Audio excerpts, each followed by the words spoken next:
Asia কাপে আজকে পাকিস্তান এবং শ্রীলঙ্কার খেলা। দুই দলেরই আজকে টিকে থাকার লড়াই, কারণ যে দলই হারবে তারাই এই এশিয়া কাপ থেকে বিদায় নেবে, তারা ফাইনালে খেলার রেসে থাকবে না। সেই হিসেবে পাকিস্তানেরও যেমন গুরুত্বপূর্ণ, শ্রীলঙ্কারও যেমন তেমন গুরুত্বপূর্ণ। কিন্তু বাংলাদেশে আজকে খেলা নাই। আর আপনি যদি এই কথা বলেন তাহলে আমি মেনে নেব না অবশ্যই, কারণ আজকে বাংলাদেশে খেলা না থেকেও বাংলাদেশ আজকে পাকিস্তান শ্রীলঙ্কার সাথে খেলা আছে। কারণ কীভাবে?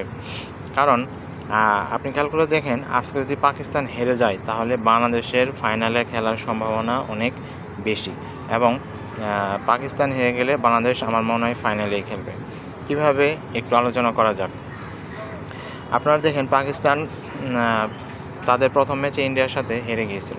অপরদিকে শ্রীলঙ্কাও বাংলাদেশের সাথে প্রথম ম্যাচে সুপার 4-এ হেরে গিয়েছে। এখন পাকিস্তান যদি আজকে হেরে যায় তাহলে বাংলাদেশের ফাইনাল খেলার সম্ভাবনা রয়েছে, কারণ পাকিস্তান হারলে আজকে পাকিস্তানের পয়েন্ট হবে 0, সেক্ষেত্রে বাংলাদেশের পয়েন্টও হবে 2, আবার সেদিকে শ্রীলঙ্কা জিতলে শ্রীলঙ্কারও পয়েন্ট হবে 2। এখন শেষ ম্যাচ, বাংলাদেশের শেষ ম্যাচ হচ্ছে পাকিস্তানের সাথে। এখন বাংলাদেশ যদি পাকিস্তানের সাথে শেষ ম্যাচে হারাতে পারে তাহলে বাংলাদেশের খেলার একেবারে 100% নিশ্চিত। আর যদি ভারতকে হারাতে পারে তাহলে তো কোনো কথাই নেই, কারণ ভারত পাকিস্তানের সাথে বাংলাদেশের 2টি ম্যাচ বাকি আছে। 2টি ম্যাচ থেকে একটি ম্যাচ জিতলেই বাংলাদেশ ফাইনালে চলে যাবে। আর যদি বাংলাদেশ সাপোজ ধরুন নেক্সট 2 ম্যাচে হেরে গেল, তাহলে কি বাংলাদেশ ফাইনাল খেলতে পারবে? তাহলে সেক্ষেত্রেও খেলার সম্ভাবনা রয়েছে। কিভাবে? কারণ ভারত যদি বাংলাদেশ যদি 2 ম্যাচ হেরে এবং শ্রীলঙ্কা যদি আজকে 1 ম্যাচ জিতে, তাহলে বাংলাদেশ কালকে বাংলাদেশ যদি ভারতকে কোনোভাবে হারিয়ে দিতে পারে, আবার বাংলাদেশ যদি 2 ম্যাচে হেরেও যায়, তাহলে শ্রীলঙ্কার সাথে কি লাস্ট ম্যাচে ভারতকে এমনি ছেড়ে দেবে? কারণ ভারত কখনো চাইবে না যেন তাদের ফাইনালে শ্রীলঙ্কা উঠে আসুক, এবং শ্রীলঙ্কাকে তারা কখনোই হালকাভাবে নেবে না। শ্রীলঙ্কাকে তারা যেভাবে হোক হারিয়ে দেবে। আর বাংলাদেশের যেহেতু 2 ম্যাচে আরও বাকি আছে, 2 ম্যাচে যে কোনো একটা ম্যাচ জিতলেই বাংলাদেশ ফাইনালে চলে যাবে, এটা এক প্রকার নিশ্চিত। এখন সাপোজ ধরেন আজকে শ্রীলঙ্কা জিতে গেলো, পাকিস্তান হেরে গেলো, তাহলে পাকিস্তান তো এই রেস থেকে বাদ পড়ে গেল। এখন বাকি শেষ ম্যাচ শ্রীলঙ্কার হচ্ছে ভারতের সাথে। কারণ ভারত কি শ্রীলঙ্কাকে ছেড়ে দেবে? অবশ্যই ছেড়ে দেবে না, কারণ ভারত শ্রীলঙ্কা অবশ্যই যাবে শেষ ম্যাচে শ্রীলঙ্কাকে হারিয়ে দিতে। কারণ আর শ্রীলঙ্কা আমার মনে হয় না ভারতের সাথে তাদের খেলে উঠে পারবে। সেক্ষেত্রে শ্রীলঙ্কার 1 ম্যাচ জয়, বাংলাদেশের 1 ম্যাচ জয়, বাংলাদেশ যদি পরবর্তী 2টি ম্যাচ হেরে যায়, সেক্ষেত্রে ভারত ফাইনালে চলে যাবে সব ম্যাচ জেতার কারণে। আর শ্রীলঙ্কা আর বাংলাদেশের মধ্যে যে কোনো একটি দল যাবে যারা রান রেটে এগিয়ে থাকবে। এখন শ্রীলঙ্কার 1 ম্যাচ হারাতে তাদের রান রেট হচ্ছে মাইনাস, আর বাংলাদেশ 1 ম্যাচ জেতাতে বাংলাদেশের রান রেট হচ্ছে প্লাস। এখন শ্রীলঙ্কা যদি লাস্ট ম্যাচে ইন্ডিয়ার সাথে হারে, তারা বাংলাদেশকে টপকে কোনোভাবে যেতে পারবে না। সেই হিসেবে বলা যায় বাংলাদেশ ফাইনালে একবার দিয়েই রেখেছে, এবং আজকে যদি পাকিস্তান হেরে যায় তাহলে বাংলাদেশের একরকম ফাইনালে খেলা নিশ্চিতই বলা চলে।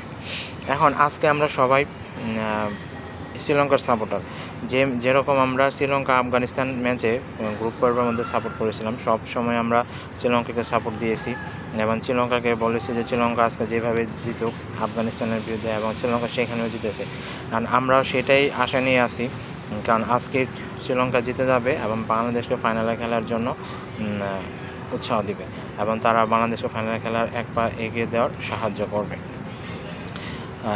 তো এখন আজকে খেলা শুরু হবে রাত 8:30টায়। তো রাত 8:30 হয়তো কোটি বাংলাদেশির চোখ থাকবে এই ম্যাচে, কারণ এই ম্যাচ যদি পাকিস্তান হেরে যায় তাহলে বাংলাদেশের এক প্রকার ফাইনাল খেলা নিশ্চিতই বলা চলে। এখন আপনি কারণ পাকিস্তান ভারতের সাথে সুপার 4-এর প্রথম ম্যাচে তেমন বেশি ভালো করতে পারে নাই, তাদের উইকেট মিস করেছে, তারপর ঠিকমতো রান করতে পারে নাই, বোলাররাও তেমন ভালো করতে পারে নাই। সেই হিসেবে বলা যায় পাকিস্তান শ্রীলঙ্কার সাথে আজকে হেরেও যেতে পারে।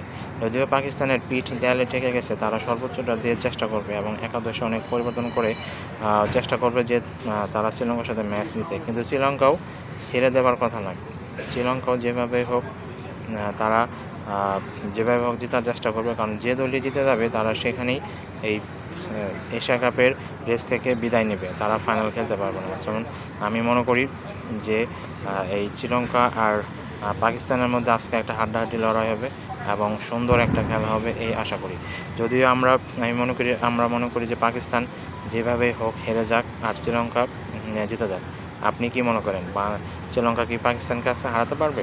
এবং বাংলাদেশকে ফাইনালে উঠেছিল, ফাইনালে এক পা দিয়ে রাখবে ফাইনাল খেলার জন্য? সেটা আপনারা আমাদের কমেন্ট বক্সে লিখে জানিয়ে দিতে পারেন। ধন্যবাদ সবাইকে, ভালো থাকবেন। এদিকে দুবাই থেকে শোনা গেছে যে আজ এশিয়া কাপে লিটনের আর খেলা একটু অনিশ্চিত হয়ে গেছে, কারণ তিনি প্র্যাকটিসে ব্যাটিং করার সময় ব্যথা পেয়েছে এবং তিনি আর ব্যাট করতে পারেননি। এখন সেই ক্ষেত্রে আগামীকালকের ম্যাচে ইন্ডিয়ার সাথে যদি লিটন কুমার দাস খেলতে না পারে তাহলে বাংলাদেশের জন্য অনেক গুরুত্বপূর্ণ সমস্যা হয়ে যাবে, কারণ লিটন 3 নম্বরে প্রায় তিনি নিজেকে এস্টাবলিশ করে ফেলেছে এবং একজন 3 নম্বর ব্যাটসম্যান হিসেবে তিনি নিজেকে প্রতিষ্ঠিত করে ফেলেছেন। এখন এই মুহূর্তে যদি লিটন খেলতে না পারে তাহলে বাংলাদেশ দলের জন্য খুবই সমস্যা হয়ে যাবে, আর তার বদলে কে খেলবে সেরকম ব্যাটার আসলে 3 নম্বরে নাই বললেই চলে। সো আমরা মনে করি লিটন কুমার দাস ইনজুরি থেকে আর হয়তো ফিরে আসুক এবং সেখানে আর তার যেন খেলতে পারে, সেটাই আমাদের সবার চাওয়া। ধন্যবাদ সবাইকে, ভালো থাকবেন।